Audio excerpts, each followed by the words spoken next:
15 வருஷத்துக்கு விஜய் வந்து ஸ்ட்ராங்கா உட்கார்றதுக்கான வாய்ப்பு இருக்கு. அதுக்கு தான் பயப்படுறாங்க இப்பெல்லாம்.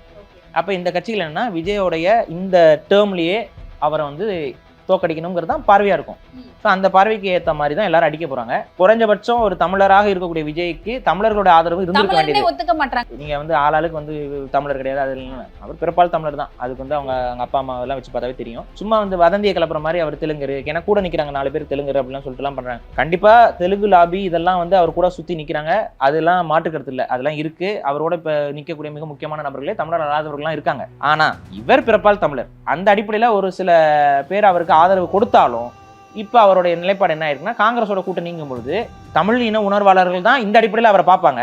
அந்த தமிழின உணர்வாளர்களையும் வந்து இப்ப விஜய் அவர்கள் இழந்துட்டார். இதுதான் காங்கிரஸ் கூட்டணிக்கு தலையாட்டினதுனால வந்த வினை.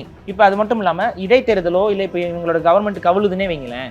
இப்ப இந்த கவர்மெண்ட் கவிழ்றதுக்கு வாய்ப்பு இருக்கு, நிச்சயமா இருக்கு.